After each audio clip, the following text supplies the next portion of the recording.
Hello and welcome to the Doofcast, a film and TV podcast from Doof Media. My name is Scott Daly and I am your host, and today we are discussing the historical documents. My name is Matt Freeman, and you mean Gilligan's Island? This week on the show is another one of our Doof Canon episodes. Matt, what are these things that we do each month? Well, once a month, those individuals that donate to us on Patreon at the Council of Doof level get to collectively decide on a movie for the community to consider for entrance into the canon. Scott and I, and maybe some guests, then meet, talk about the movie, and then present our case for why it should or should not be admitted into that canon. But as always, the final decision is left up to you listeners at home, so stick around, listen to our arguments, and then find a link in the show notes for this episode to cast your official vote. Matt, what has the council brought for us this month? This month, our council has nominated and our patrons have voted on 1999's Galaxy Quest. Oh, boy. This is one of those ones we were talking before the show, Matt, that we were both convinced we've done a show on this movie already, and yet somehow we have not. Yeah, I think we just have talked about it enough times in enough places that it seems inconceivable that we haven't done a show. It does. So this is long awaited, you could say. We will rectify that today. And then, after we finish discussing Galaxy Quest, you know we're going to have to talk about those Oscars, Matt. You know it. That's right. Going to have to talk about the Oscars. It's the big stuff happened, and we got to discuss it. Mm-hmm. And then I think we're going to wrap up the show, Matt. Next week, we are beginning our next Deconstructing Directors series. We have made the decision.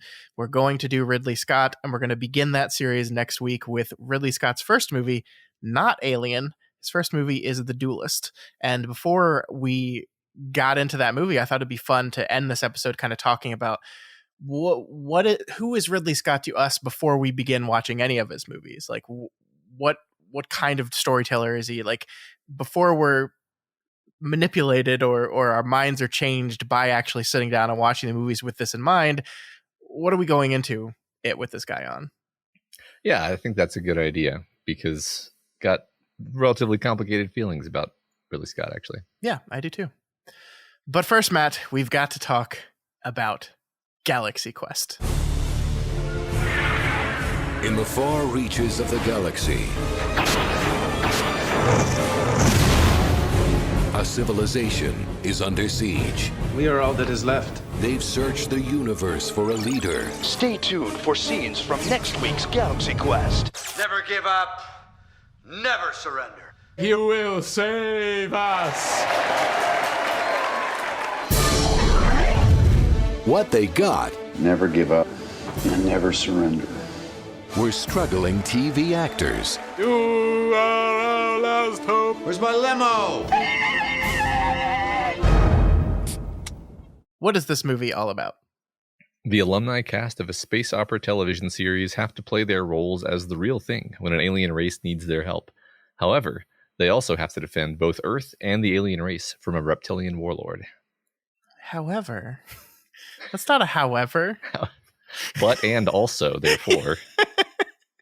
This movie was written by Robert Gordon and directed by Dean Pariseau. It stars Tim Allen, Sigourney Weaver, Alan Rickman, Tony Shalhoub, Sam Rockwell, and a bunch of other wonderful, wonderful character actors. Matt, where do we begin on this movie? I guess we'll begin with you and your history with this movie. I mean, I don't know, man. I love this movie. I've said before, this is my favorite Star Trek movie. I think that may actually be true and not just a joke. That it does what it's trying to do. I think better than any of the Star Trek movies I can think of easily. It's fun. It has heart. It's hilarious. It's like a good sci-fi movie too. Like, it's well put together. It's thoughtful. It's just kind of perfect in every way. It's one of those, I've called it lightning in a bottle, where it's just so good in every way that it kind of has no right to be, almost. Yeah.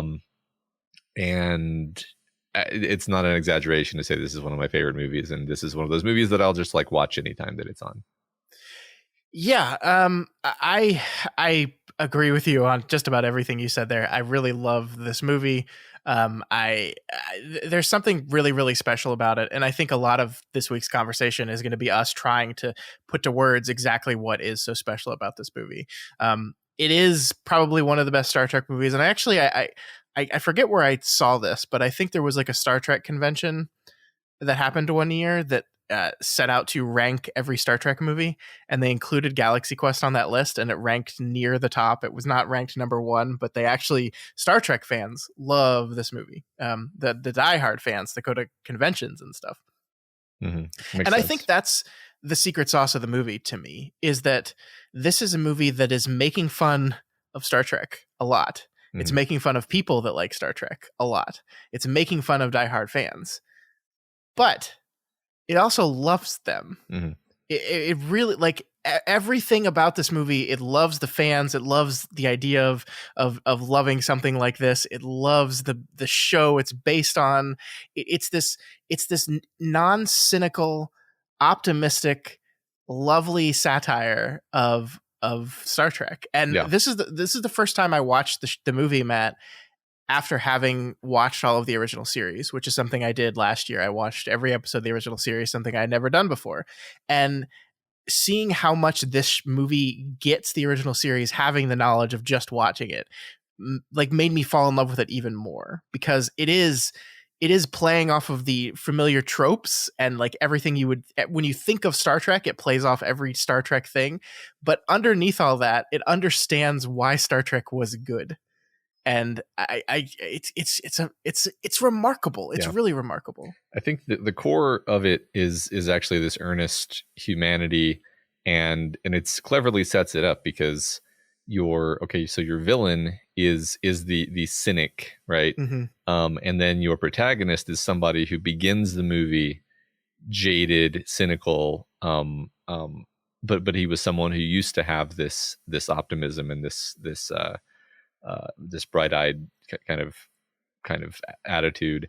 And then his arc, and via his struggle with the antagonist, is to redeem the perspective of the naive Thermians, because like that's, and then the other thing it does is, like, I think the Thermians are such a clever, like, storytelling creation, because they're often played for a joke, but there's also enormous pathos baked into the Thermians, because they're this tiny remnant of a race that has been wiped out in a war, and there's all these heartbreaking moments surrounding them. So like they're the existence of and they're also like innocence. They're like pure innocence in a way that is very appealing. And so that like you kind of have the two poles of the magnet, where you have the Thermians on one end, which make you absolutely want to root for the side of optimism and goodness to win, and then you have Saris, the villain, on the other side. And it's a perfectly set up just narrative little construction to make you love them and root for them and everything. Yeah, I mean, and the Thermians are the super fan, right? Like that is what they represent in this. They are the people who studied the show so much that they knew every corner of the ship. They knew everything about it so much that they could completely reconstruct it, and base their entire culture off of it. And I think that, to me, is the most interesting wrinkle, because you have the character that Jason Long is playing, who is like the prototypical Star Trek nerd. Jason Long was like perfect casting for that. He's just wonderful. And the movie, it's not that the movie's making fun of him, although I think it takes more jokes at his expense than it does other people. But he's ultimately redeemed at the end. But then you have the Thermians, who are like an alien version of Jason Long. But the movie takes the time to show you that, this is a race that was completely wiped out. They were in disarray, and they used these stories in the show as a way of finding themselves, and they reformatted their culture. And like, to me, one of the things that Star Trek is and was is this idea of relentless optimism, right? Like, Star Trek was a future in which we've solved so many of our problems, and that doesn't mean that there's not more problems, Of course there are, but we've solved so many problems, and we're this spacefaring race now who is just exploring the galaxy and trying to meet people and spread peace and wonder to the galaxy. And so a society that builds itself off of the values of this thing is one that saves themselves, right? That's what the movie is telling us. And I don't know, there's something incredibly heartwarming about that. Yeah, right. Like that's I think that's very well said. The young kid character, they do the same thing with him that they did with the Thermians, where he's kind of the butt of the joke, but also at the same time he is the source of humanity. He is the heart. And you feel like you're kind of ready to laugh at him, and then Tim Allen treats him like shit, and then you're like, oh. Speaking of which, like, that's one great thing about the movie is just like every plot beat that is set up is resolved satisfyingly. Yeah. Like no single stitch is dropped. It there's something that kind of movie is actually surprisingly rare, where like it reminds you of all of your favorite movies and you're like, well, why? Like, this movie has nothing to do with, I don't know, Back to the Future or something, which is another movie I think of as like a perfect movie. It's like, well, what it has in common with Back to the Future is that it is like perfect interlocking clockwork of scenes and setups and payoffs, and like fairly fast moving and intricate too at that. So like that's everything else that we said aside, just as a piece of like screenplay and plotting, it's actually quite remarkable.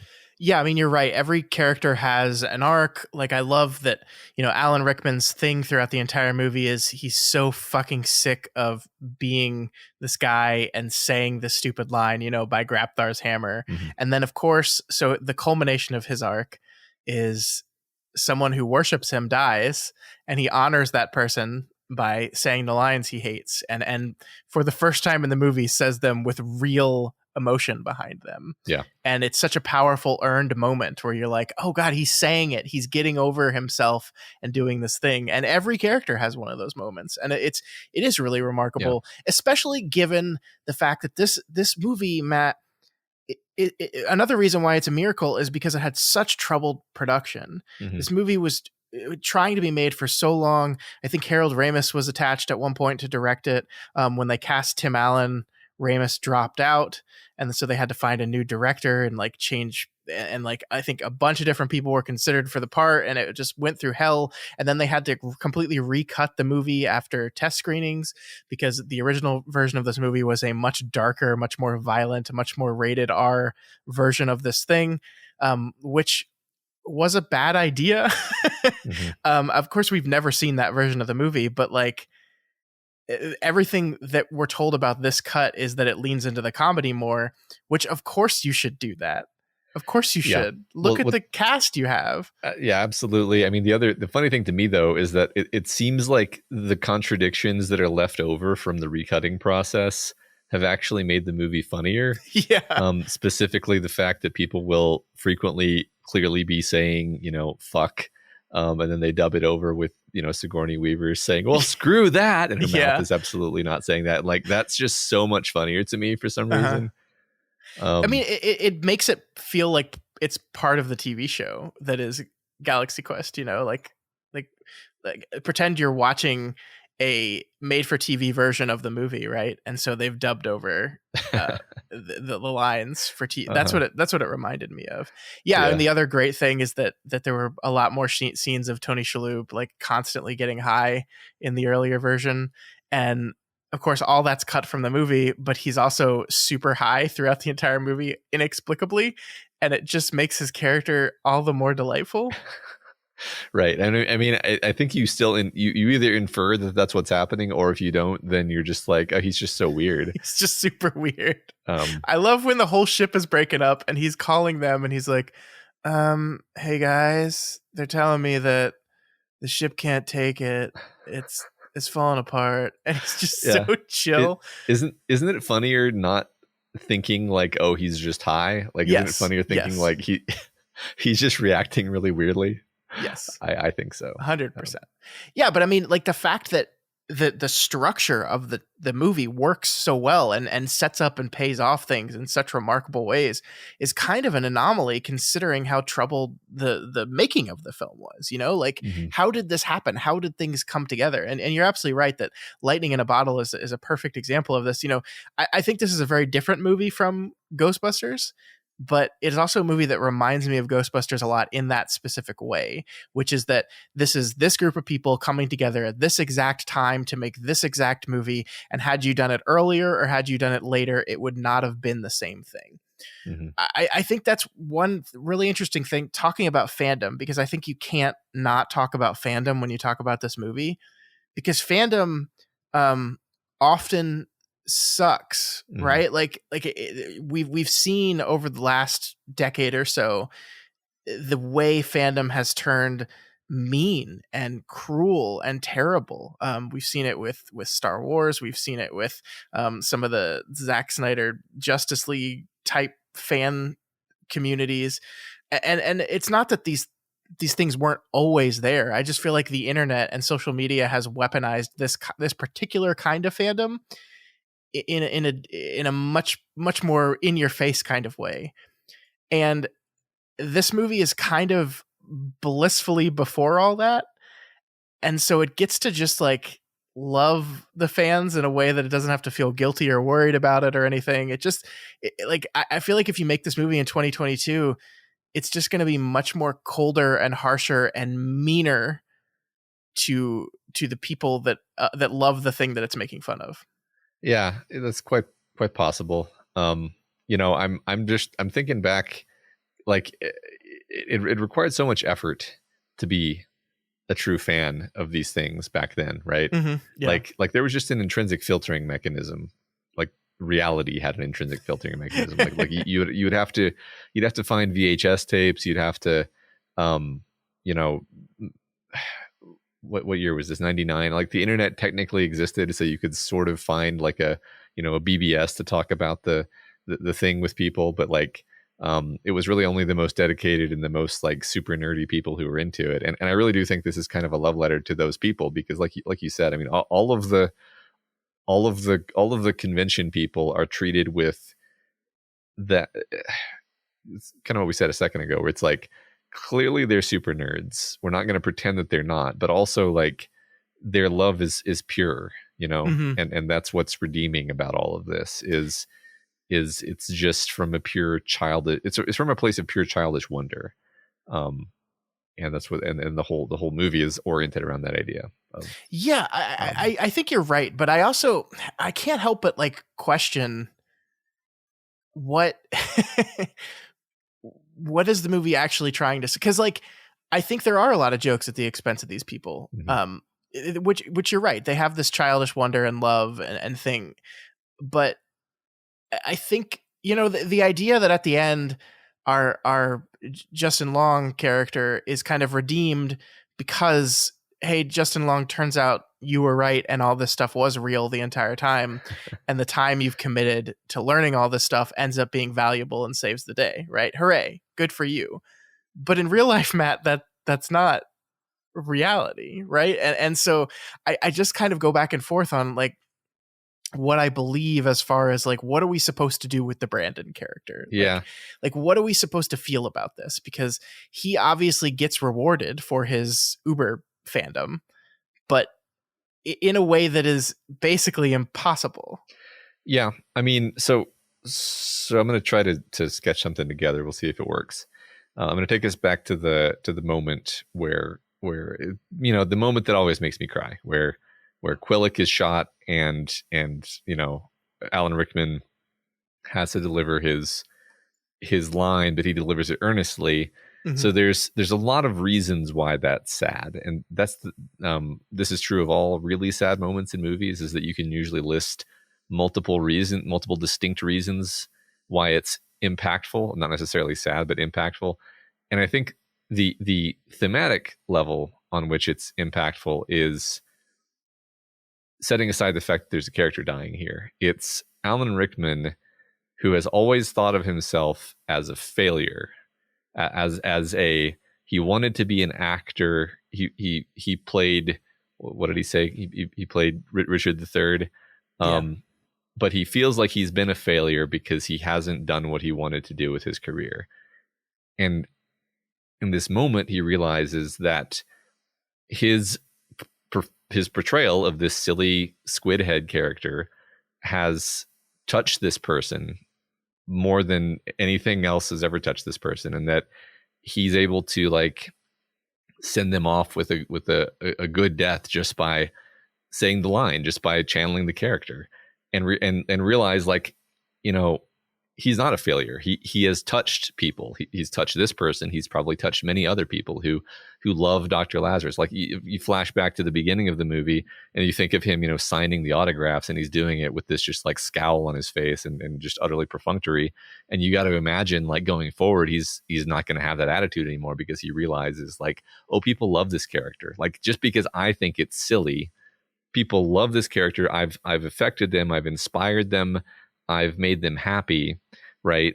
And so it doesn't matter that it's not real. Like that scene, it actually doesn't matter that it's not real, because he inspired another human being. And so my attempt to stick the landing on this monologue here is that I don't think it ultimately matters whether or not the Galaxy Quest ship was real.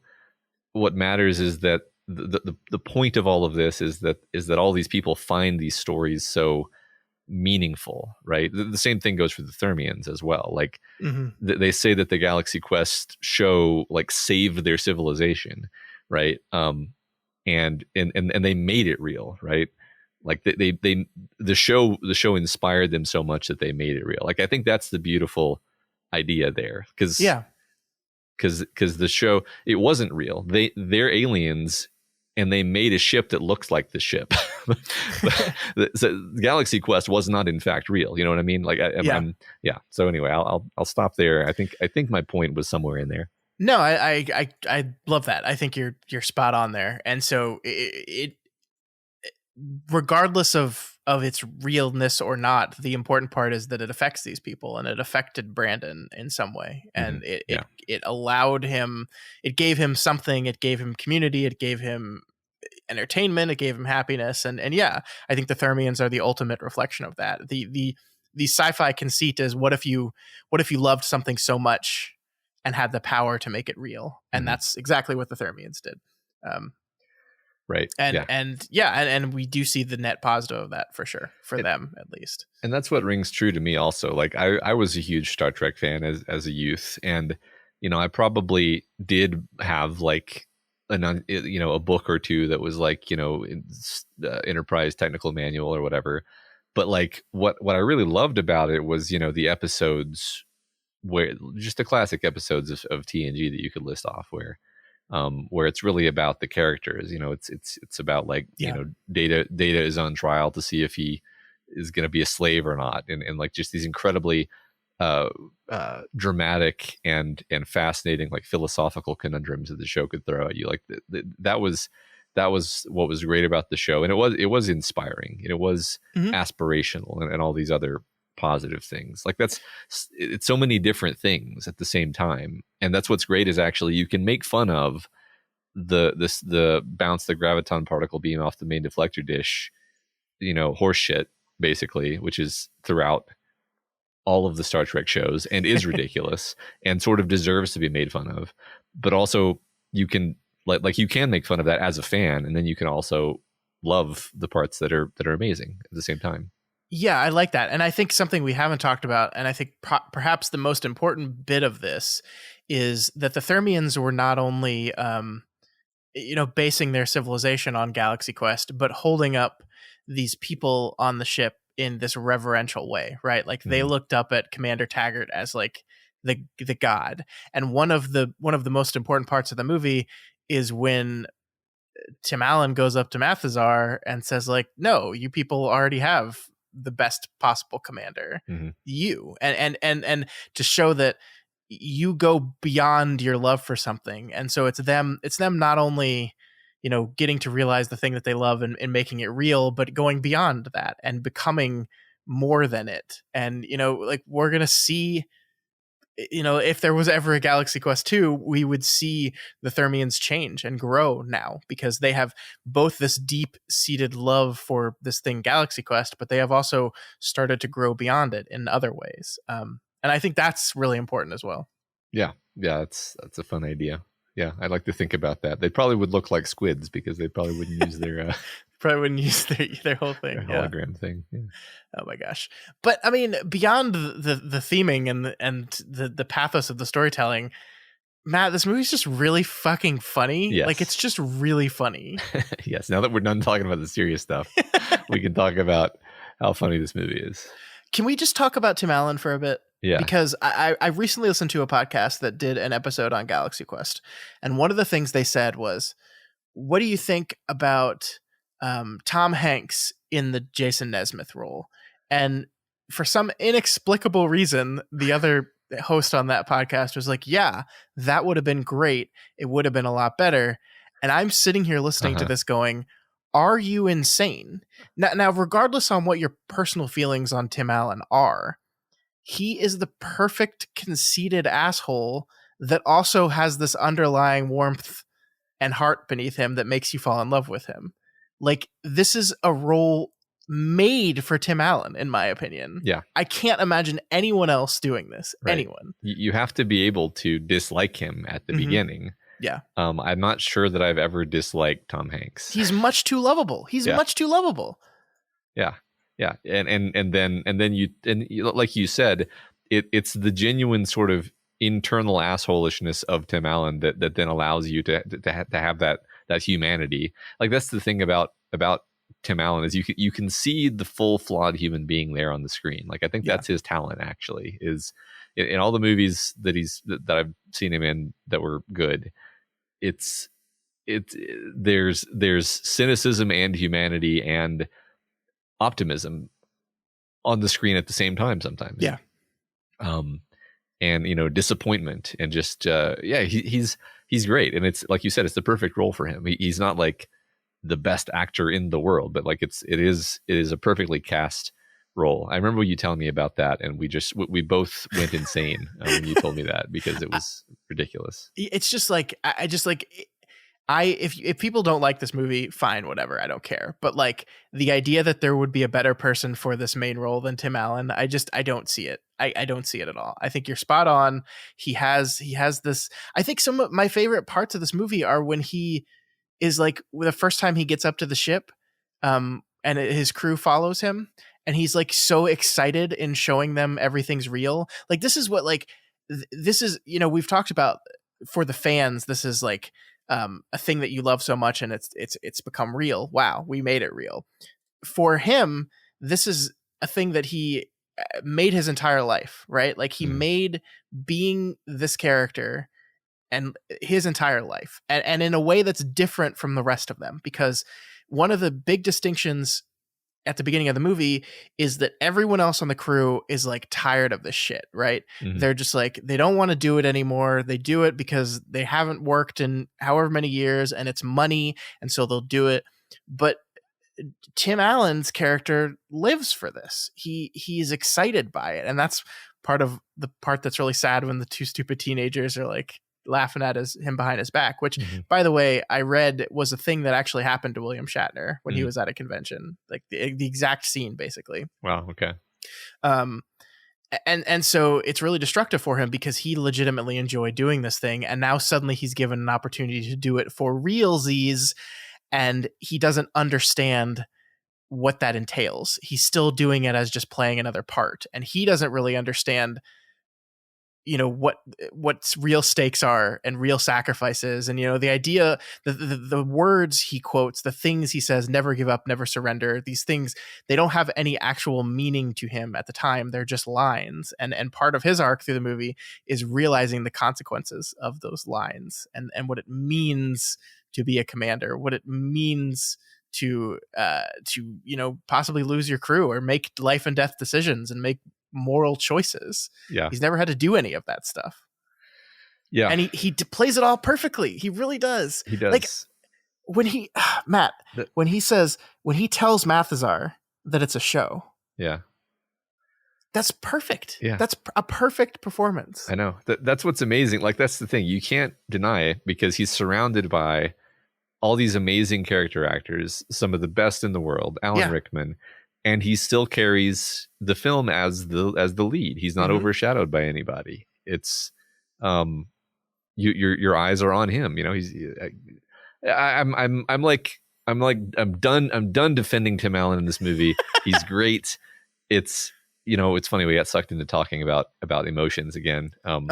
But I think that's kind of inevitable because that's the core of a good comedy. Actually, is like I read or heard something recently that just it was I'm not gonna be able to recapture what was said actually, but it was just like comedies always have really dramatic and sad storylines, and because you have to care what's happening for it to actually be funny. Because if you think about it, no matter what like silly comedy you think of, it's usually about like terrible things happening to someone, and then the comedy is making that funny, right? Yeah. So that's why we keep getting sucked into that. But no, I think you're absolutely right. There's so many. It's the best kind of comedy where it's like multi-layered comedy. So like, for example, you'll have obvious like setup, punchline, payoff jokes where it's a joke, like it's a joke written into the script as a joke. But then there's all sorts of just like situational comedy. And I mean, one of the things that always gets me is in the middle of the finale when Saris is shooting everybody on the bridge, which is really a very dramatic scene. Actually, there's literally one person on the bridge who hasn't been shot yet in the last at the last second, and it's Guy. He's the only survivor.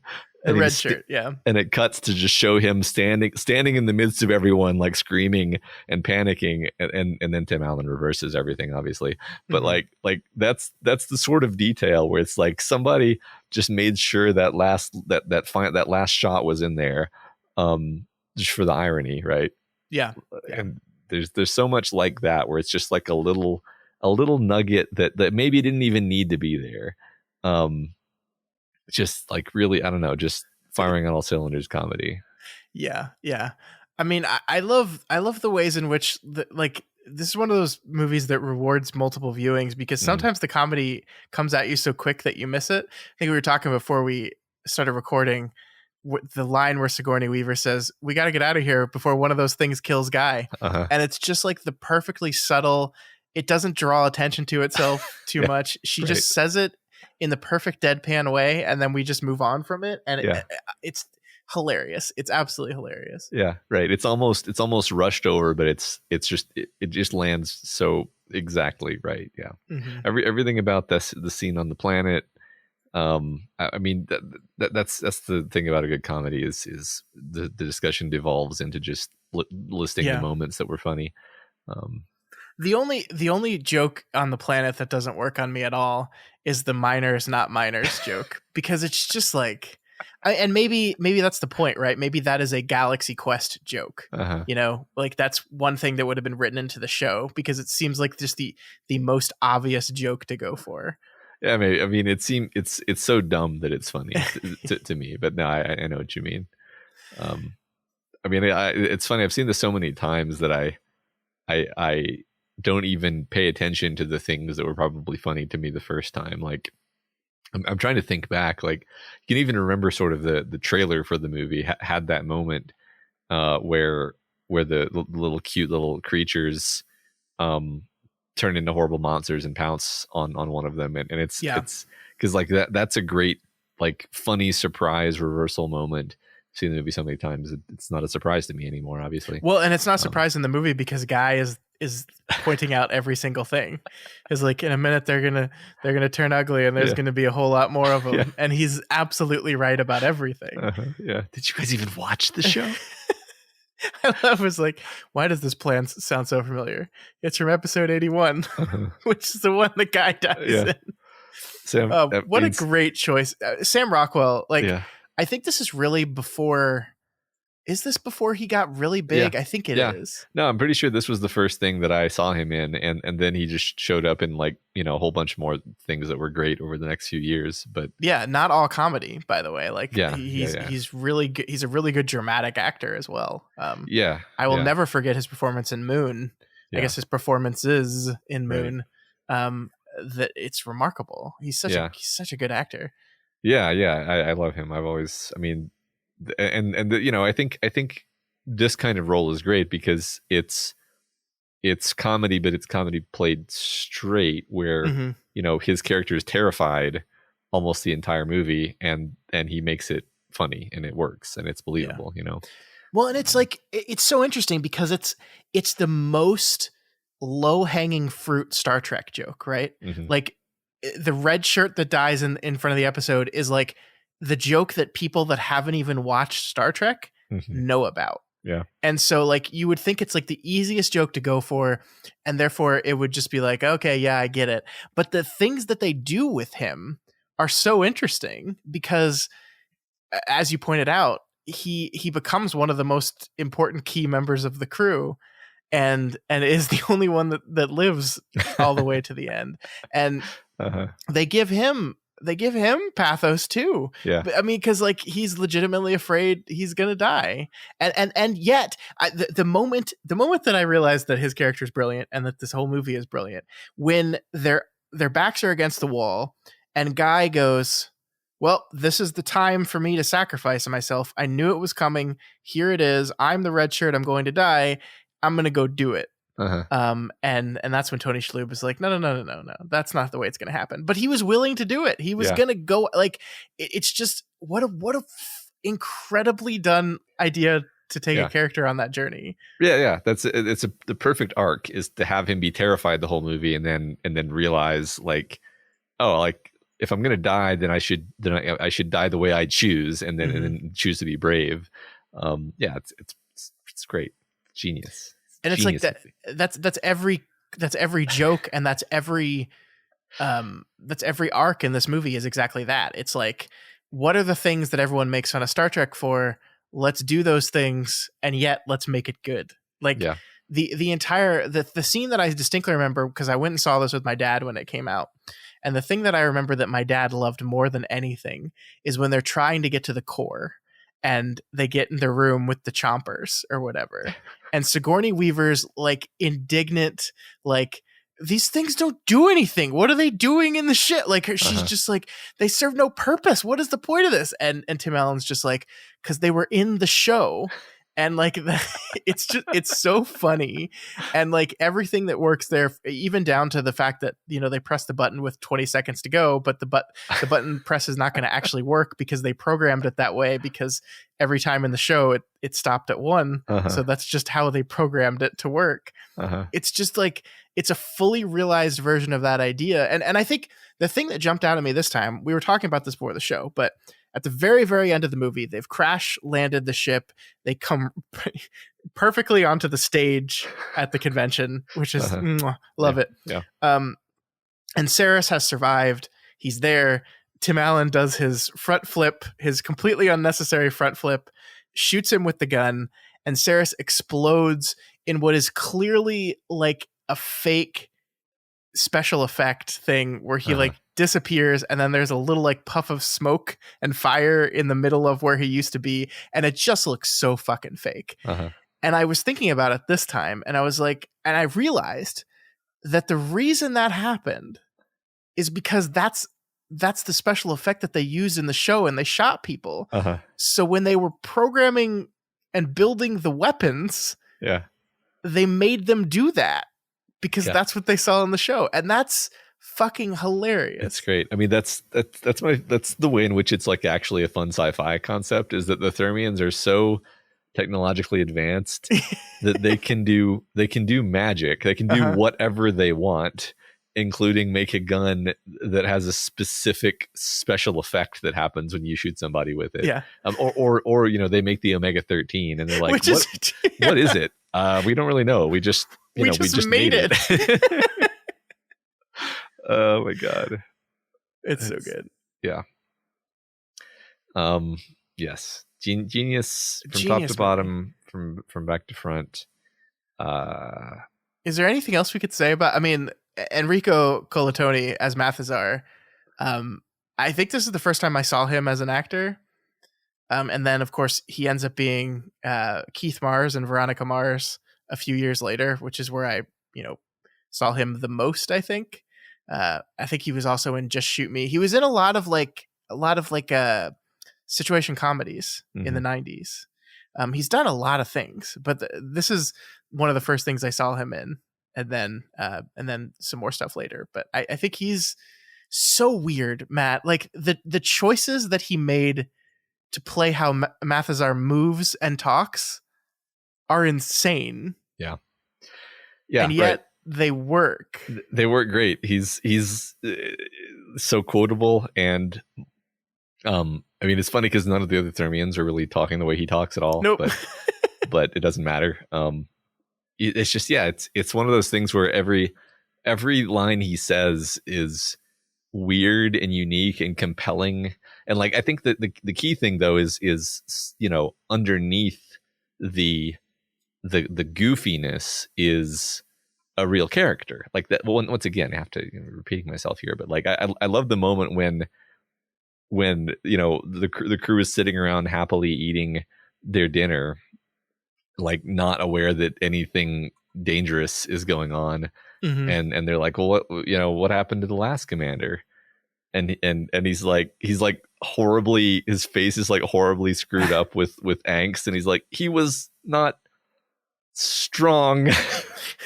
and then he's like, you deserve to be shown. And it's like you can see the struggle and the pain and like trying to put on a brave face and all. Like, there's so many layers. There's so many layers to each of these little side characters. All of the Thermians.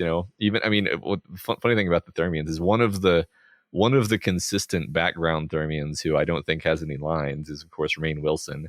Yeah, I think this is the first thing he was ever in. It's at least the first thing I ever saw him in, and yes, may indeed be. Oh yeah, it's the first feature. It's the feature film debut for both Justin Long and Rainn Wilson, actually. Oh, apparently. So, of course, my claim to fame is that I've met Justin Long. I will tell every time we watch something with Justin Long in it, I will repeat this to you. You gotta mention it. Yeah, that's we don't have a lot, Scott. So, sorry, this is the part now where I just say random things, but like I love that the planet that they go down to is clearly just a rocky desert area of Earth, because all of the planets they ever go to in Star Trek are just either obvious sound stages or obvious deserts or obvious terrestrial forests or whatever. But it just reminds me so much of like various settings from TNG or original series episodes. It's perfect. I mean, it's perfect too. Yeah, the desert set that they recycle over and over and over again on Star Trek, and on the original Star Trek they'd use the same set and then they just light it differently. So this is the natural light desert. Ooh, this is the red light desert that we're in now. Ooh, it's wonderful. Is this movie as beloved as it deserves to be, do you think? That's a good question. I think so. I don't think it did that great originally, like on release. I think, I mean, it made back its budget. I think it cost $45 million to make. It grossed $90 million worldwide. So maybe it eked across the profit line just barely. But I really do think since then it's like grown in appreciation and become kind of like a cult hit. Like I said, like I think it was the 2013 Star Trek convention is where they rated this. I think it was number 7 of 13 Star Trek movies at the time, which is in the middle, but still pretty impressive for a movie that's not a Star Trek movie. Yeah. So I really think that appreciation for this thing has only grown. I heard once upon a time that they were working on a TV series, a Galaxy Quest TV series. I feel like someone big was involved with it, but I think they've since dropped out. Yeah. I'm trying to remember what happened with that, because I remember this conversation happening. And now I can't find any reference to it in the Wikipedia article right now, but that doesn't, I don't know. I haven't heard anything about that in a while, in quite a while, actually. So, I don't know. I'm indifferent to whether they do anything with that. I think the movie stands on its own as a kind of perfect perfect gem. And Sure. if somehow you haven't seen Galaxy Quest, I just found a quote from Patrick Stewart saying that he originally wasn't going to watch it because he'd heard that it was just making fun of Star Trek. But then Jonathan Frakes called him and told him he has to go see it because it's great. And then he saw it and he said nobody laughed harder than him. And that makes me happy to hear. Yeah. It makes me happy to hear. I think, yeah, I mean, like it's definitely taken some shots at what's his name? Why can't I remember Kirk's name? Captain Kirk. Yeah. Is his name.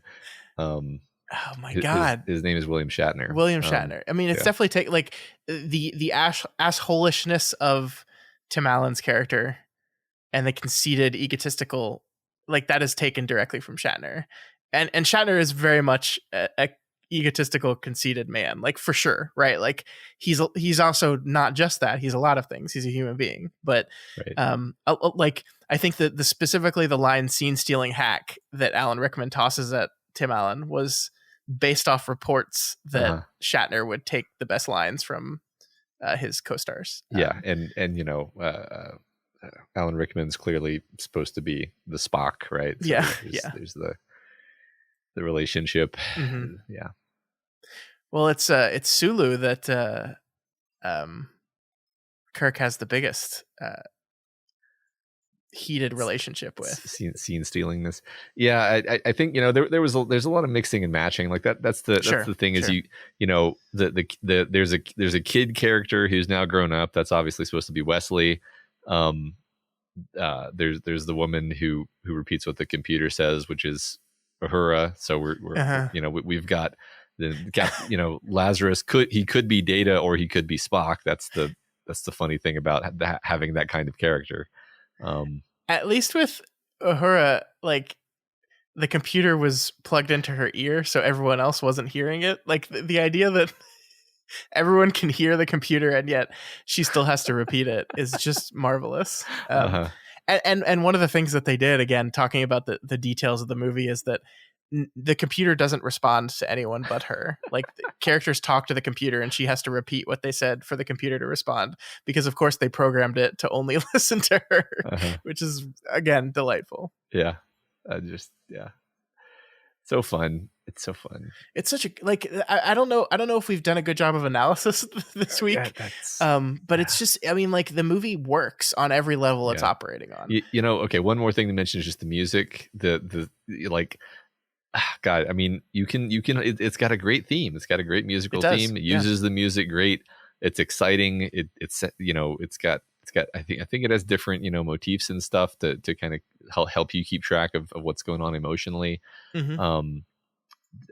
I always love, like, one of the reasons why I really don't hesitate to say it's my favorite Star Trek movie is like the finale is just an amazing finale.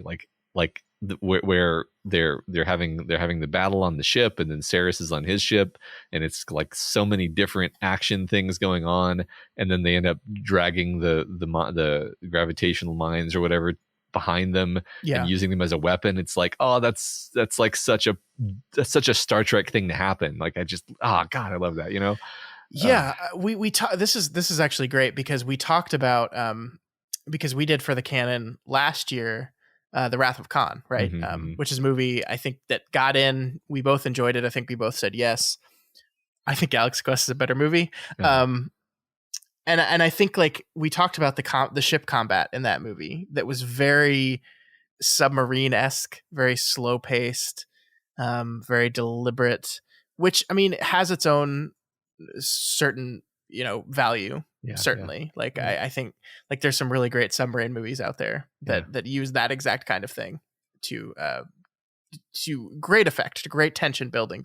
But yeah, I mean the actual, that, to repeat kind of what we said at the beginning, the actual Star Trekkiness of this movie is great on its own, and then also it's really funny and really heartwarming. Like this is, we one day, Matt, we have to watch the Orville, because that's like everyone describes the Orville in the same way that we're describing Galaxy Quest right now, where it's a thing that is having a lot of fun, that is very funny, but also like gets Star Trek in a way that even the current crop of Star Trek shows don't get.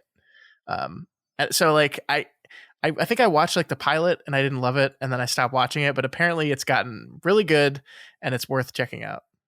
Yeah, I keep hearing that as well, and I keep hearing it's the best Star Trek on TV right now. So yeah, definitely. It's coming back in June, I think. So there's still time for us to catch up on it for the 3rd season. Yeah. So were you heading toward another point by mentioning the ship combat? No, just that it's good. Just that it's good. Yeah. So the sort of a mixture of ship combat and humor, or perhaps intentional lack of ship combat, is that the first time that he goes on the ship and he's hungover, and then he like is basically just like bored and disinterested, and he's like, all right, fire all weapons. Oh, all right, yeah, good job everybody. All right, I gotta go. And like he like it doesn't show anything. It doesn't show the view screen. It doesn't give you like an outside shot of what's happening. You just see the faces of the Thermians as they react with utter shock and horror. And then he just leaves, and like that's something that's actually way more funny on subsequent viewings, because you realize like, oh, they just opened fire on Saris, and they knew that was a bad idea, but they did it anyway. They did it anyway. Yeah. I think you're right that the choice to not cut out of and show it like was really good, because we're firmly in Tim Allen's perspective in that scene, and he doesn't believe it's real. So why cut to an outside perspective to see it happening? It's perfect. Yeah. And little detail there is that when you see Saris in that scene, he is fine. Every subsequent scene, he has like an eye patch, and he's all so like Tim Allen injured him in his thoughtless reaction. But this is the pigheadedness of it, though, because like Tim Allen's character like just gave a shit performance. Like technically he believes that these people hired him to do a job, and he did a shitty job.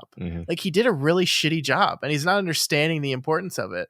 And a part of that's because of what he went through the night before. Right. But it's just like, you did a bad job. Like I would be, like, if you're charging $15 for someone to come up to you and get your autograph, like if you give me the stink eye while you're doing it, I'm not going to feel good about that money I just spent, you know? Like I understand that you're not happy with your life, but like we're paying you for this. Like, commit to it. Yeah. Yeah, that's the thing is exactly. Even if he believed like, oh, they just did an incredibly good job at building the set, then he still owes them more. Yeah, he owes them a performance. Yeah. And I love the part when they're like, but what if Sarah survives? Oh, no, I gave him both barrels. Yeah. Yeah. And then we see the head of the man who didn't raise their shields fast enough. We know how the thing gets. I wonder, actually, I'm thinking about this, and the idea that it was first a much darker, less family friendly movie that had to be edited into the family friendliness, I think allows it to have this undercurrent of this thing we've been talking about the whole time, of this serious emotional movie, that I wonder if they set out to make a comedy from the beginning, if that would have it. Because, you know, to compare it to Ghostbusters again, the 80s were a different time where your comedies, even the quote unquote family friendly ones, which Ghostbusters really isn't, could have this undercurrent of creepiness. Like Ghostbusters can be a scary movie. It's creepy. It's also fucking hilarious. Right. And I wonder if it would have been possible to intentionally construct the movie in this manner, where there's this undercurrent of darkness and seriousness, and a serious movie that exists under all this lighthearted fun, that, you know, we can watch it and we see those bits poking through, and they flesh out the world to us and make it feel more real. But that was not necessarily the original intent of the film. Yeah, that's an interesting point. I mean, definitely, I hear you about the idea that like you don't seem to see a lot of comedies of this type where I think it's for market reasons, actually. Like they want to get the maximum cross section of the market, and so they make sure that it's either going to be a rated R comedy or it's going to be completely kid friendly with no decapitated heads. and we're missing the middle ground of movies like this and like Ghostbusters, where profanity to a degree, violence to a degree, but not not a raunchy sex comedy, just a comedy with a bit of an edge to it. That we're missing those, I feel. Yeah, I agree. I definitely agree. Especially since I just happened to watch finally Ghostbusters Afterlife, the newest Ghostbusters movie. And wow, that is a piece of crap. I hated it so much for all the reasons I suspected I would hate it. And then a bunch of more reasons on top of that. So yeah, no, this is saying we don't make them like we used to. It's certainly true. Well, thanks for watching that, so I don't have to. Yeah, please don't. It really upsets me that it did relatively well on like Rotten Tomatoes, and people, there's absolutely no redeeming value of this terrible, terrible movie to me. Yeah. I'm not going to see it. Good. So, wise choice. But that's it for Galaxy Quest, Matt. And now is time for us to do the thing where we pretend like we don't already know how we're going to vote for this movie, and we say, "Oh, Matt, I don't know. Do we want another Star Trek movie in the canon? Oh, yeah. I don't know. Do you and I want another Star Trek movie? I think we'd be happy if the canon was just all of the Star Trek movies, and that was just the canon. So I don't know, Matt. Do we want? I don't know. Here, I'm going to flip a coin. Do we want another Dean Pariseau movie in the canon? We can't let too many of those movies in. What about Red 2?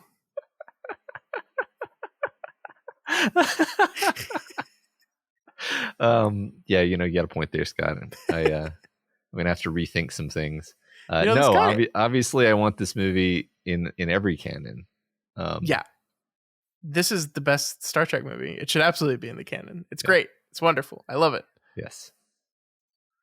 I will say I just took a shot at Dean Pariseau, but he's actually directed a lot of fun things. Oh yeah? Yeah. He directed Fun with Dick and Jane, which is a Jim Carrey movie with Jim Carrey and Téa Leoni, which isn't good, but it's very funny. It's not good, but it's funny. So, well, yeah. Yay. He also directed Bill and Ted Face the Music, which is the third Bill and Ted movie that came out in 2020, that I quite enjoyed. I thought it was a really good, heartwarming movie. Okay. So he tends to do these comedies with this heart underneath, and also Red 2.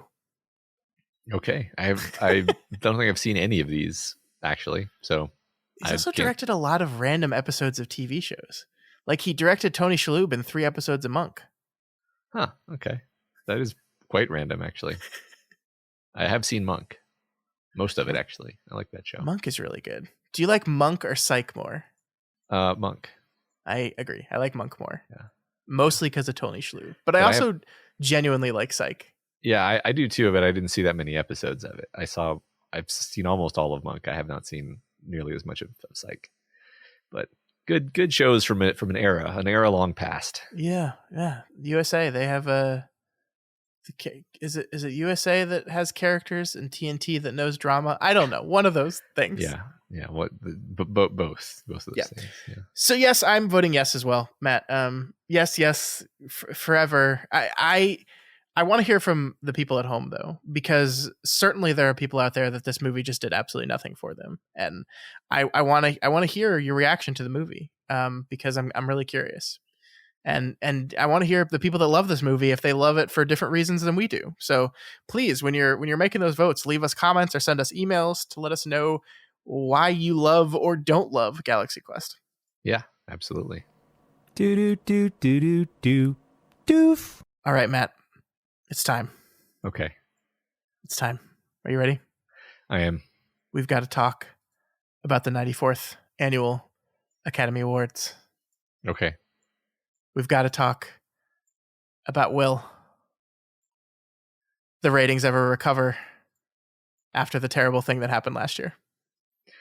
Yeah, tell me about it, because I didn't watch the show and I don't really know, anything really about the Oscars. You haven't heard anything about the 94th Academy Awards, anything at all? Well, I did hear something actually. I heard something pretty controversial. What's that? Dune won a bunch of the technical awards, but like none of the awards that are like really prominent. And so it was really kind of like they kind of got robbed in a certain sense. Maybe I misunderstood though.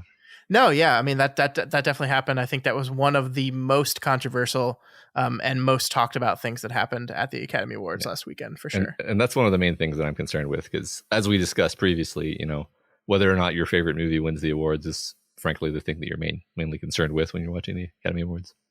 Yeah, no, I agree with that. And you know, that's really it. Okay. I can't keep doing this. Here's what I don't want to do, Matt. I don't want to talk about Will Smith. No, I don't either. I'm so like, if you want to listen to people talk about Will Smith slapping the shit out of Chris Rock, there's like 7,000 other, like every movie podcast I subscribe to spent an entire episode talking about this fucking thing, and I don't care anymore. I just don't care. So we're not going to talk about it. I think what's getting lost in this, Matt, is that a lot happened in the Academy Awards that weren't that, and it was all fucking terrible. It was real bad. Yeah, I mean, I indeed did not watch it. What's funny? Okay, so just very briefly, I tried to watch it. I looked for anywhere streaming on the internet that I could watch it. Couldn't find anything that I wasn't already paying for, and I wasn't about to pay for something new. Then I was like, well, I have cable of some kind, and then I spent like 15 minutes trying to get my TV to show me cable, and then I tried to just find ABC, and I was like, no, you don't have ABC. I don't have ABC. Okay, I don't have ABC, so couldn't watch it. That's my story, is that I tried to watch the Academy Awards and couldn't. And that seems interesting, right? Yeah. Like, kind of remarkable. Yeah, I mean, it should be easier to do that, for sure. I am lucky enough to have my parents' YouTube TV account. That's how I watched the Oscars, on YouTube TV. Yeah. Okay. But without that, I would have been in the same. I think this time last year, I had to like sign up for a free trial with some random streaming service called like Fubo that said they were going to stream it or something. I don't remember. It was very confusing. But yeah, it's a problem, and it's one of the many problems they need to address. But I think what this Academy Awards did was show how far away the Academy is from what it needs to be and what it needs to do.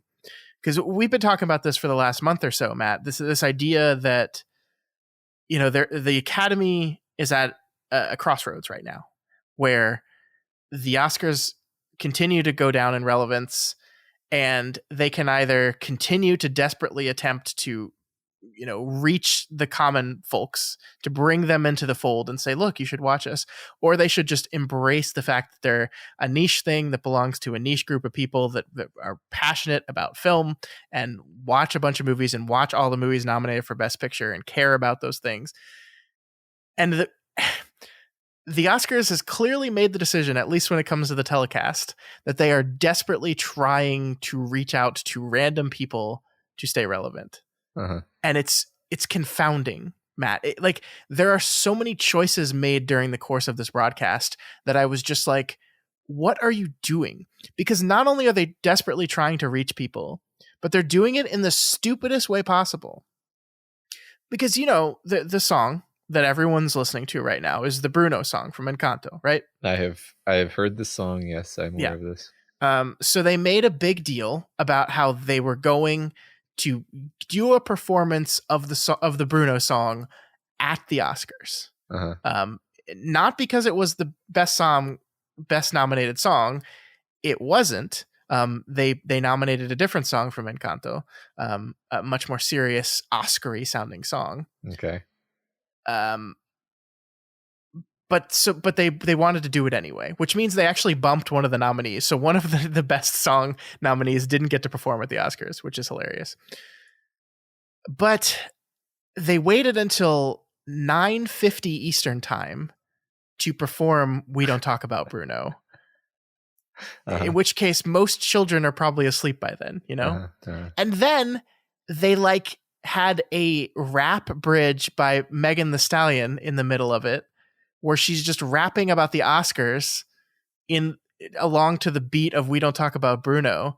And then after that, it goes back to the song, and it's just them singing about the Oscars to the tone. And it's like, no child is going to like this version of the song. Like, this is not why people like We Don't Talk About Bruno.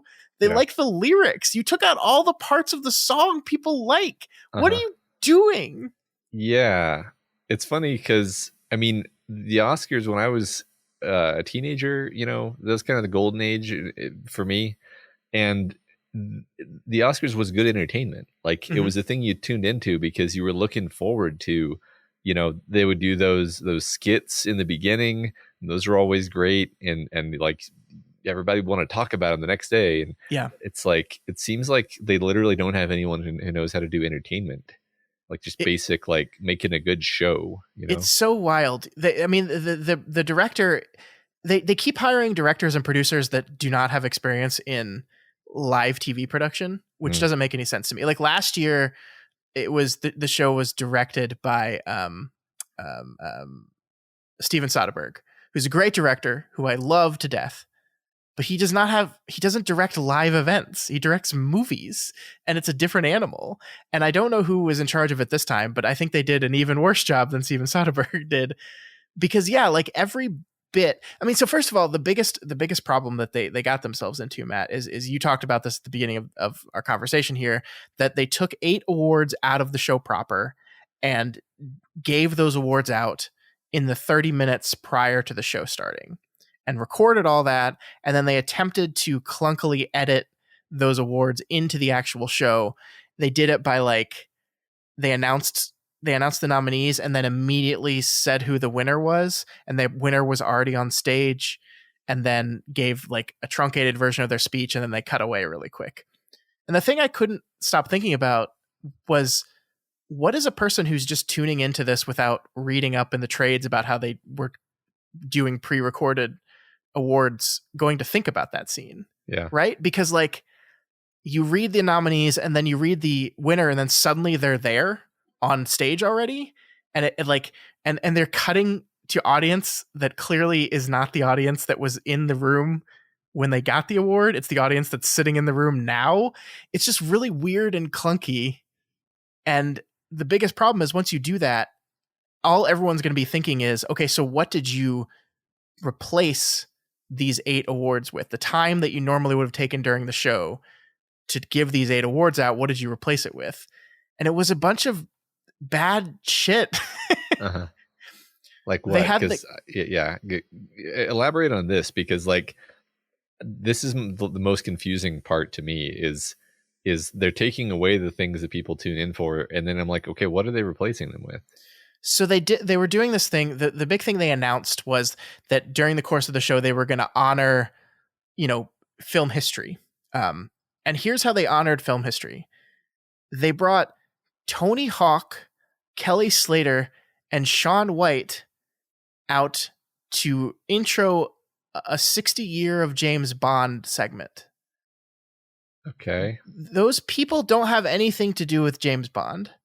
They're a skateboarder, a snowboard, like like the clunky tie-in was like, James Bond is the original extreme sport guy. No. And it literally feels like, oh, these are the 3 people we got, so we have to write some way to make sense. It doesn't make any sense. Yeah. And then they had Rosie Perez, Wesley Snipes, and Woody Harrelson from White Man Can't Jump, because it's the 30-year reunion of White Man Can't Jump, which, okay, like, that's a good movie, but like, it's not like film, like, history. It's just so weird. And then they had the cast of Pulp Fiction out for the 28th anniversary of Pulp Fiction, which is not a thing. It just like, it feels it's like honestly crazy. What it feels like is, no, we were asking people and people kept saying no.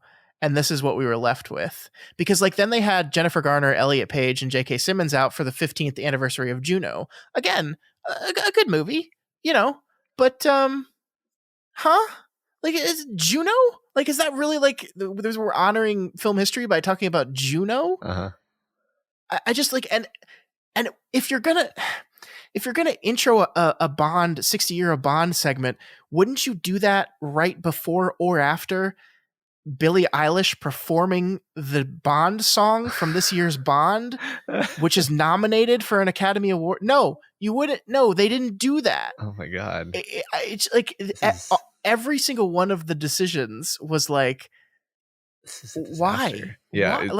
Why? Part of me wants to say like they are getting like no's from people who are just like aware of the negative stigma that has now become associated. It's like you just kind of want to keep your head down at this point, you know? Mm-hmm.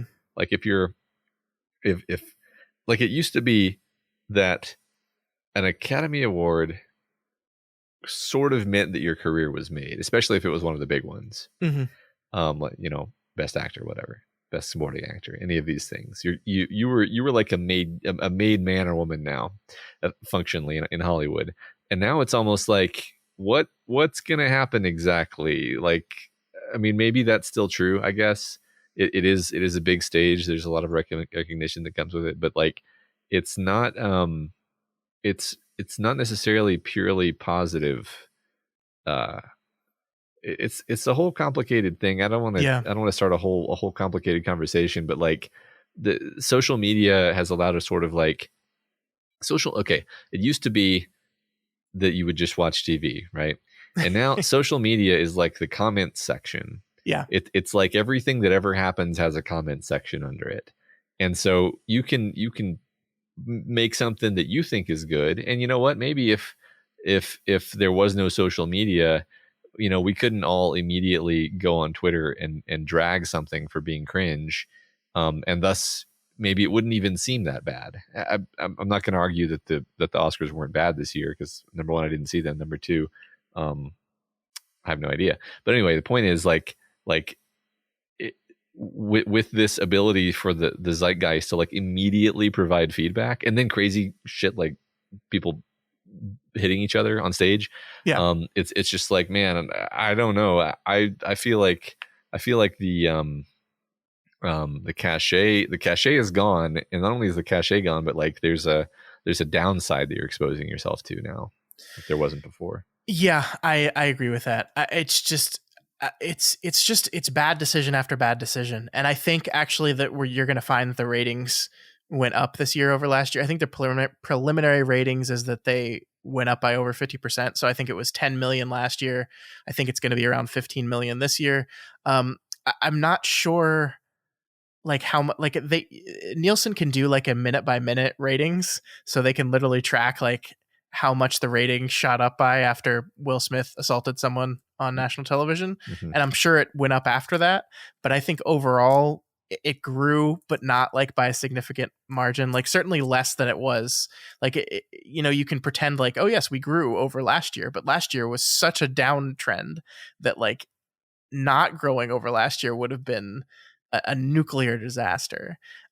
So like, I don't understand. Like the other thing just broadly they did is there were so many jokes about how no one watches any of the movies nominated. And I'm like, you're insulting your base, right? Like it's like in this desperate attempt to be relevant, it's like they're trying to make the same jokes that people on Twitter make, but all you're doing is pissing off the people that are the most dedicated to your award show, that did watch all the movies and are really excited to see the movies that they absolutely love honored. Like Wanda Sykes making a joke about how she's tried to watch geez, I can't even remember the name of the film now. The Power of the Dog, like 4 times. That's funny, I guess, but it's like, come on, like it's one of the best movies of the year. Like, I don't get it. I don't get why like they're leaning into this whole, hey, we're just like you main population, but we're gonna keep nominating films that you've never seen, but we know that you don't see them. We're just like you. I feel like this is what we discussed last time, which is like, it used to be that the Oscars was all about like, these are the celebrities and man, we love the celebrities. And now it's like uncool to love celebrities, and they don't know what to do. So they're trying to be like you said, we're just like you. And it's like, well, you're not. So that doesn't work. Definitely not. Yeah. You want to know what the most surreal moment in the whole thing was to me? And I'm not talking about Will Smith slapping someone. So Troy Kotsur is an actor who won best performance by an actor in a supporting role for the movie Coda. He is a deaf actor. He's only the second deaf actor to ever win an Academy Award ever. And he gives this incredibly emotional, powerful acceptance speech. It's like the most touching moment of the night. Everyone was crying. It was beautiful. And then it immediately cuts from that to a pre-recorded message from Chris Evans that says, "Congratulations to Troy Kotsur for winning. Now here's a scene from my new movie Lightyear." And just like it's just like the transition there was just, and I know like it's not Chris Evans' fault. They pre-recorded this. Like most likely Chris Evans sat down and recorded like 5 versions of this thing based on, each of the 5 nominees, and then they just played the one. And there was no way that the Academy could have known in advance that he was going to win and give this incredibly powerful emotional speech. But like that speaks to the whole general problem of the awards, right? Where it's trying to both be this incredibly powerful emotional thing and also a marketing machine in which Disney gave the Academy millions of dollars to get to premiere some footage from their new movie. And it's just like the discongruity is just weird. That's like at the end of the day, the show was just weird. Yeah. Okay. Well, sorry I missed it, because that sounds like quite an experience. Oh yeah, and Will Smith slapped a guy in the face for saying a mean joke. For saying because that's, never mind. I don't look. Well, I don't want to get into it. Here's the only thing I'll say. All of Chris Rock's jokes were bad jokes. Yeah. He wasn't funny. None of them were funny. Well, that's I don't want to get into it, but it's like, it's not that I don't want to get into it because I don't want to wade into the controversy. It's like there's no controversy. You don't hit people for saying stuff you don't like. That's a basic thing about civilization. This ain't complicated. Like no, it is. There's not even a discourse. Like I've seen that there is a discourse, which angers me. But I don't want to talk about it because it's just stupid. I'm so exhausted by it. Yeah. The only thing I want to talk about is Chris Rock. None of your jokes were funny. One of his jokes was like Javier Bardem and Penelope Cruz. They're both nominated. It's weird if one of them win and the other doesn't. Ha ha, marriage. Ha. That's not a joke. Okay, well, yeah. And then his joke was like, he said, Denzel Washington, you were great in Macbeth. And then he said he did a terrible Denzel impression and said, King Lear ain't got shit on me. I'm like, that's not funny. Is that like supposed to be? Yeah, I don't know. Terrible. Like, is it supposed to be a Training Day reference or? Yes, no, it sounds very. It's just. Yeah. Well, it's like, it's so bad. Like, look, I like Chris Rock. I think he's a very funny comedian, but obviously he came out here with very little time spent prepping any material. Because even the Jada Pinkett Smith joke, like her condition aside, it was a shitty joke. G.I. Jane came out in 1997. Nobody fucking knows what that movie is anymore. Oh yeah, okay, yeah. That's terrible. This is like, all the jokes are shitty. Here's what I'll say. Final thing. Okay. Amy Schumer did a pretty good job. Okay. She gave a monologue. Like, the 3 hosts come on stage and do their funny host monologue, and then she came out after that to do her own individual monologue, which was structurally a little weird, but she was funny. She was actually really funny, and I enjoyed her. And I think it sucks that the thing that the show is going to be remembered for is not, hey, Amy Schumer did a pretty good job, all things considered. Yeah. I've seen some discourse about people not understanding her jokes because they're dumb, but oh yeah, the whole seat filler one, the seat filler joke, and people being mad about like that's all of the discourse about the Academy Awards has been about people being dumb, actually. So that is disappointing. Yeah, the joke was that of course she knew that was Kirsten Dunst. Obviously, that was the joke. Obviously, she's way more famous than I don't even remember his name. Her husband. Her husband. Yeah. That's the joke, y'all. Yeah. Jesus. Yeah. I don't know, man. Okay, we're done. We're done with done. the Oscars. The Oscars were bad. It was a terrible performance. It's probably the worst one I've ever seen, and that's assault aside.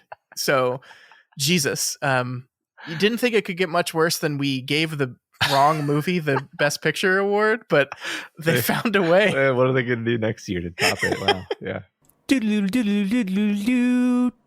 Last thing, just quickly, Matt, before we wrap up the show. Next week, as we said, we're beginning Deconstructing Scott, not me, Mr. Ridley Scott, and we will be talking about his first movie, which is The Duelist, which I think, I don't want to speak for you, but I think is a movie that neither of us have ever seen before. I have not seen. I think I've seen parts of it, but I have not seen The Duelist. Okay.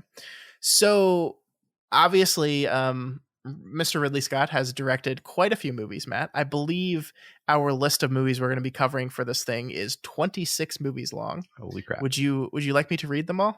Sure.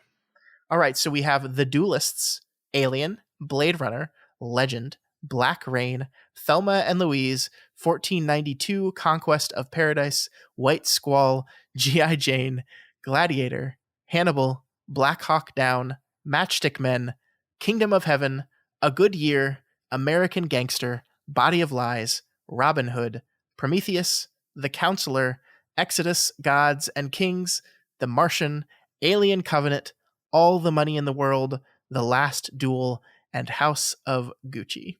Those are the 26 movies we're going to be covering of Mr. Scott's over the next many, many months. Sorry, Scott, I just went to grab some water. Could you run through that again? Yeah, sure. The Duelists. Okay. Yeah, that's a lot of damn movies, but it's fun because some of these movies are movies that I've definitely seen, but like either forgot or didn't ever realize were Ridley Scott.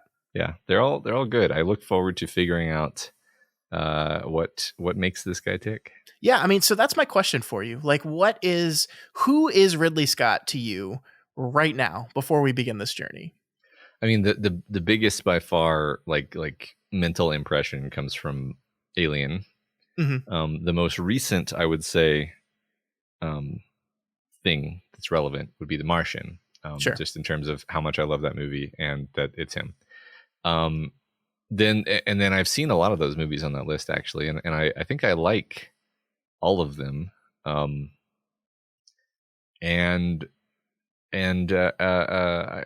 I recognize him as a visionary. I recognize him as a genius. There's a couple in there that are wobbly, and we'll talk about them when we get to them. But sure.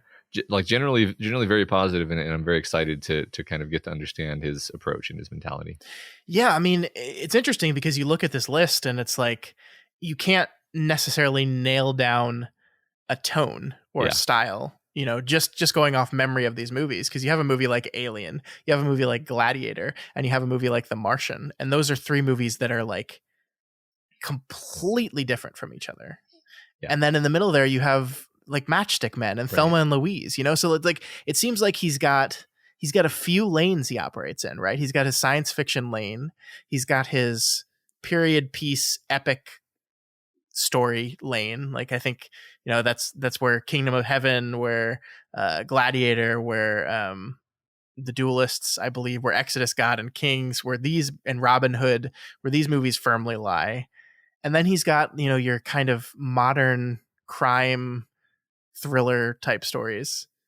It's really interesting that he's just kind of all over the place. And I think one of the things that might be a challenge is like answering the question, like, what is Ridley Scott's style? Yeah. What kinds of stories does he like telling? Mm-hmm. That kind of thing.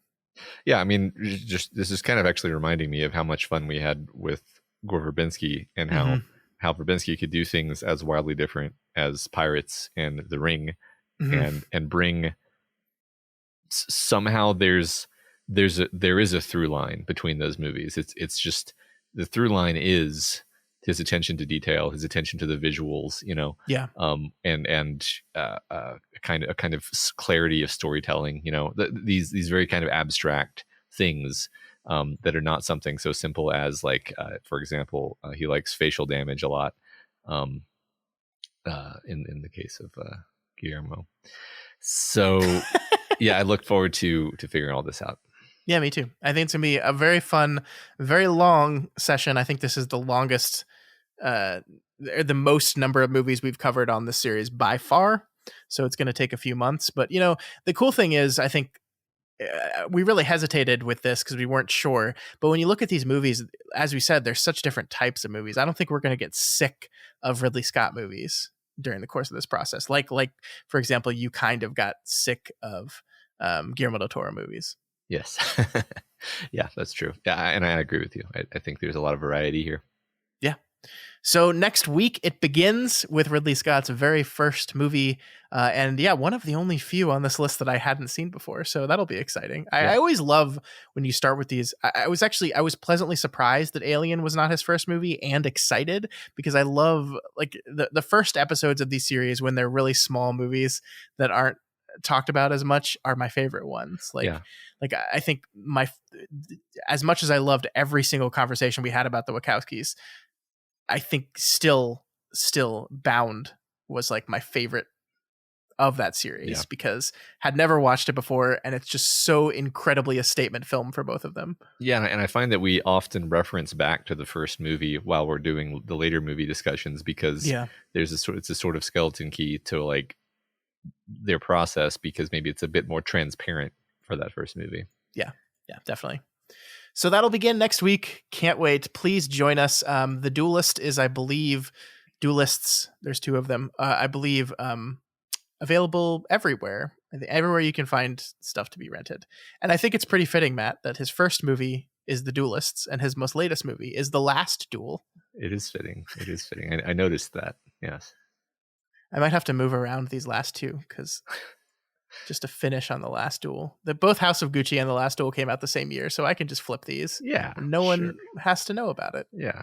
Whatever. All right, folks, that is going to do it for us this week. If you have any opinions on Galaxy Quest, on this year's Academy Awards, except if it's about Will Smith, I don't want. Please don't send us your opinions about. I don't want to talk about that anymore. I'm so sick of it. Yeah, you know what I want? I want you to go look at my Twitter and look at the delightful meme that I just made in Photoshop and posted on Twitter. It's my proudest meme that I've ever made. Go look at it, retweet it, like it. That is the discourse, okay, my friends. That is the discourse. But please reach out to us via email at doofmedia@gmail.com, on Twitter at doofmedia, or at Moradinamail, where you will find Matt's wonderful tweet. Here, I'll go ahead and retweet it from the Duke Media Twitter so people will see it. Yes, there you go, Matt. because that is really the conversation we should be having is funny memes. And regardless, if you're not already subscribed to the Doofcast, then we encourage you to do so. Make sure that you are in the queue to listen to us talk about all 733 movies made by Ridley Scott, and never miss an episode of those. You can find all of that on iTunes, Stitcher, YouTube, Google Play, and really anywhere else that there are podcasts. And of course, you can find all of our shows over at our website, doofmedia.com. That's where you can find, oh gosh, how many active shows do we have these days, Matt? I don't even know. Something like 5 or 1,000. 6. I don't remember. Yeah. We have The View from Halfway Down, which is our show where Alexandra and Sebastian are going through the BoJack Horseman television show episode by episode. They just finished episode 8 of season 1, so there's still plenty of time to jump on that train before it gets too far out of the station. We of course have our book club as well, Matt, which just met last week to talk about Flowers for Algernon, a wonderful book, and I think, not to brag, a pretty good conversation. I was very happy with how that conversation ended. Me too. And started and took place. I was happy with it. It was good. I agree. So you can find that and more over at doofmedia.com. And folks, you want to help us out? You want to support us? Become a patron of Doof Media. Head on over to patreon.com/doofmedia and pledge at any of the available levels. At each and every pledge level, you get access to cool stuff like bonus podcasts, the ability to vote in all of our different contests, and of course, you can become a member of the council that brings films like Galaxy Quest to us. If you're sitting there right now saying, how dare you talk about Galaxy Quest when you could have talked about, I don't know, G.I. Jane, you can fix it. Head on over to patreon.com/doofmedia and pledge at the Council of Doof level. And then you can nominate a film for us to talk about. There you go. There you go. Also, please consider rating and reviewing the Doofcast on Apple Podcasts, because each review helps us get more exposure and introduces new people to the content that we make here. Next week, Deconstructing Ridley Scott begins with The Duelists. We'll see you then.